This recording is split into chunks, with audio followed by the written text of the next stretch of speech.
जेठ का बिस्तर। श्रेया को ससुराल आए 4 दिन ही हुए थे। ससुराल में सभी रस्में निभाते हुए चौथे दिन किचन में चूल्हा पूजन कर श्रेया बहुत अच्छे से एक आदर्श बहू का फर्ज निभाने लगी। संयुक्त परिवार के ससुराल में सास, दादी सास, जेठ, जेठानी और उनके 2 बच्चे थे। श्रेया की जेठानी शिक्षा भी बहुत अच्छी थी। श्रेया के आने से दोनों बहनों के तरह प्रेम पूर्वक रहने लगे। सास भी दोनों बहुओं को एक साथ प्यार से देखकर बहुत खुश रहती थी। वैसे श्रेया के ससुराल में सब कुछ सही था, बस जेठ और श्रेया को लेकर सास ने घूंघट के साथ ही बहुत सारे नियम बनाए थे।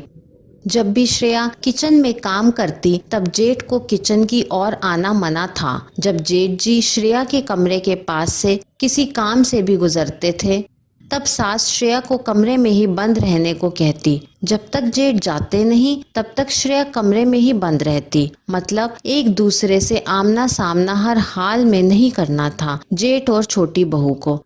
अगर संयोग से आमना सामना हो भी गया तो दोनों को भागना पड़ जाता था। जेठ जी तो छलांग लगाकर भागते हैं और छोटी बहू बड़े बड़े कदम बढ़ाकर। कई बार दोनों देवरानी जेठानी हंसती भी हैं। चर्चा कर कि अपने ही घर में दौड़ दौड़ कर कबड्डी खेलते हैं जेठ जी। इसी वजह से सास ने छोटी बहू को शादी के समय ही ऊपर के कमरे में शिफ्ट कर दिया था। पर किचन नीचे होने की वजह से श्रेया को बार बार किचन आना ही पड़ता था और ज्यादा से ज्यादा समय किचन में ही बिताना पड़ता था। शादी के जब कुछ ही दिन हुए श्रेया ने जेठानी से कुछ पूछने के लिए उसके कमरे में गई। तभी जेठ जी नहीं थे। श्रेया की जेठानी शिक्षा ने श्रेया को पहली बार कमरे में आए देखकर प्यार से हाथ पकड़कर बिस्तर में बैठा दिया। इतने में दादी सास अचानक आकर जोर जोर से चिल्लाने लगी। तब तक सास भी आ गई। दोनों मिलकर श्रेया और शिक्षा को खूब खरी खोटी सुनाने लगे। ये क्या छोटी बहू, तुम्हारे माँ बाप ने संस्कार नहीं सिखाए क्या? जेठ के बिस्तर में नहीं बैठते हैं और ना ही जेठ के कमरे में आते हैं। तुम्हारी हिम्मत कैसे हुई जेठ के बिस्तर में बैठने की?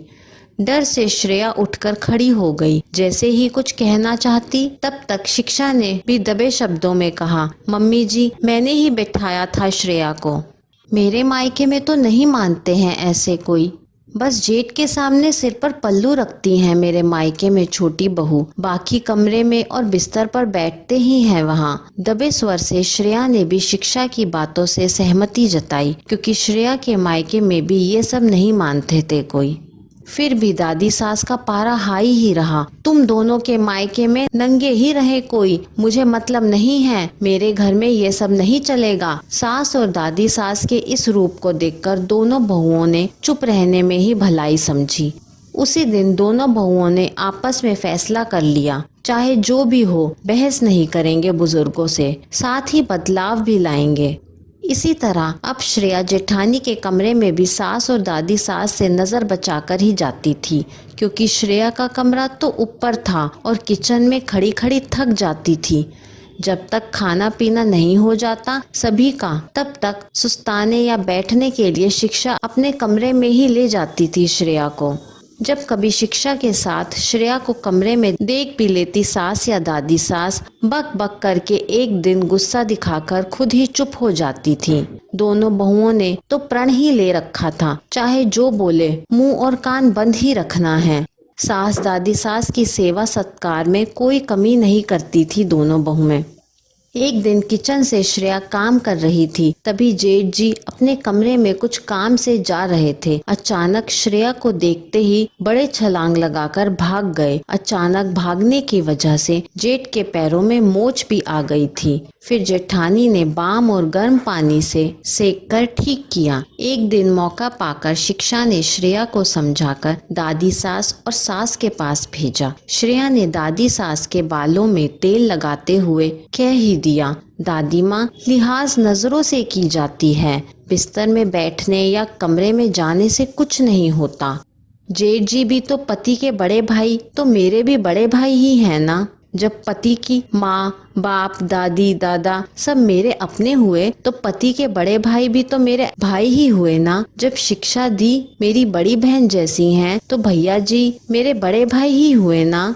अगर मान के चलिए दादी माँ, घर में कोई नहीं है और आपकी छोटी बहू की तबीयत बहुत बिगड़ जाए, तब क्या भैया जी छोड़ देंगे लिहाज की वजह से मरने के लिए, या फिर डॉक्टर के पास ले जाएंगे? या फिर भैया जी अगर खाना खा रहे हैं, घर में कोई नहीं हो, उन्हें जोर से हिचकी आ गई, तब तो मैं परंपरा निभाने के चक्कर में पानी नहीं दूंगी उन्हें।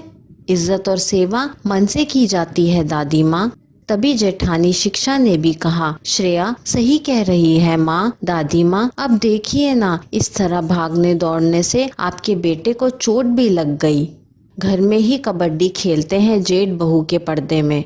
सास और दादी सास एक दूसरे का मुंह देखने लगी। दादी सास के चेहरे से फिक्र और चिंता की लकीरें साफ साफ दिख रही थीं और सास की आंखों में परिवार के लिए प्यार। उन्होंने दोनों बहुओं से कहा, जैसा ठीक लगे तुम दोनों को अपने हिसाब से मैनेज करो, पर हाँ मर्यादा में रहकर। दोनों बहुओं ने एक साथ जी मम्मी जी कहते हुए खुशी खुशी अपने कामों में लग गईं। उस दिन के बाद से कभी भी जेठ के कमरे को लेकर कुछ नहीं कहा सास ने, और जेठ ने भी अपने ही घर में कबड्डी खेलना मतलब दौड़ना छलांग लगाना बंद कर दिया। मर्यादा और इज्जत को बचाते हुए एक बड़े बदलाव के साथ घर से अजीब दकियानूसी सोच हमेशा के लिए बाहर हो ही गया। ये कहानी आपको कैसी लगी, मुझे कमेंट करके ज़रूर बताइए। कहानी पसंद आई हो तो लाइक, शेयर और चैनल को सब्सक्राइब करना ना भूलें। कहानी सुनने के लिए आपका बहुत बहुत धन्यवाद।